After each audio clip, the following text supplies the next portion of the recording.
প্রাথমিক শিক্ষকদের বদলে নিয়ে যে নির্দেশনা দিলেন প্রধান উপদেষ্টা। আসলে প্রধান উপদেষ্টা কী নির্দেশনা দিলেন তা নিয়ে থাকছে আজকের মূল ভিডিও গাইস।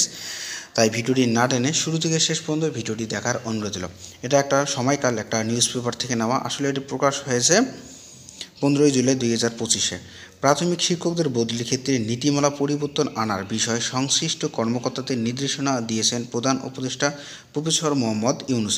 আসলে তিনি প্রাথমিক শিক্ষকদের বদলির বিষয় এবং অন্যান্য যে বিষয়গুলো আছে তার জন্য কিন্তু এক কঠিন নির্দেশনা বা একটা নির্দেশনা দিয়েছেন প্রধান উপদেষ্টা। সেটা আমরা জেনে নেব তিনি কী নির্দেশনা দিলেন প্রাথমিক শিক্ষকদের জন্য এবং বদলির ক্ষেত্রে। আমরা তা নিয়ে থাকছে আজকের মূল ভিডিও। যারা আমাদের চ্যানেলে নতুন অবশ্যই চ্যানেলটি সাবস্ক্রাইব করে দিয়ে আমাদের পাশে থাকবেন এরকম নিত্য নতুন ভিডিও পাওয়ার জন্য। সোমবার 14 জুলাই বিকেলে রাষ্ট্রীয় অতিথি ভবন যমুনা এক বৈঠকে এ নির্দেশনা দেন তিনি। বৈঠকে প্রাথমিক ও গণশিক্ষা মন্ত্রণালয়ের উপদেষ্টা ডক্টর বিধান রঞ্জন আই পোদ্দার, মন্ত্রণালয়ের সচিব আবু তাহের মোহাম্মদ মাসুদ রানা, প্রধান উপদেষ্টা মুখ্য সচিব ও সিরাজ উদ্দিন মিয়াসহ অন্যান্য কর্মকর্তারা উপস্থিত ছিলেন। আসলে এখানে অনেক কর্মকর্তা প্রধান উপদেষ্টা তারা এইখানে বৈঠকে ছিলেন।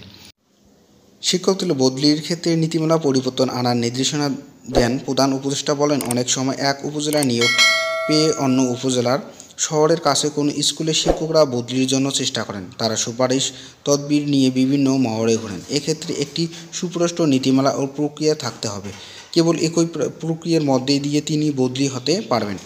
স্কুলগুলোতে মেয়েদের জন্য বিশেষ ব্যবস্থা, স্কুলগুলোতে অবকাঠামো, নারীবন্ধন কি না এই সকল বিষয় এবং জানতে চাইলে প্রধান উপদেষ্টা তিনি বলেন, স্কুলের ভবন নির্মাণের সময় কমিটির অন্তত একজন নারী উপস্থিত রাখতে হবে, যাতে নারী বন্ধন ও অবকাঠামো নির্ধারণ হয়। পরিকল্পনা, চিন্তা, বাস্তবায়ন মেয়েদের বিষয় এবং আলাদা করে গুরুত্ব দিতে হবে, এই ব্যবস্থা রাখতে হবে। আসলে মেয়েদের বিষয় এবং যে প্রাথমিক বিদ্যালয়ের যে শিক্ষক বদলি তাদের কিন্তু নতুন এক নির্দেশনা দিয়েছেন এবং যে কমিটি বিন্দুদের বা যে বিদ্যালয় ভবন উঠবে বা নতুন ভবনের জন্য তারা কিন্তু এবং নারী বন্ধন বা একজন নারী যেন উপস্থিত সেখানে থাকে সেই বিষয়টি কিন্তু তিনি জানিয়ে দিয়েছেন।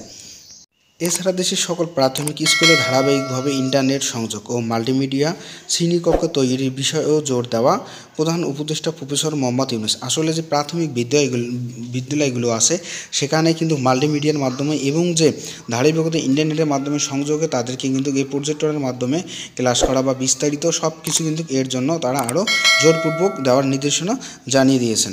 সরকারি কর কমিশনের পিএসসি সঙ্গে সমন্বয় করে অতি দ্রুত বিজ্ঞপ্তি দিয়ে প্রধান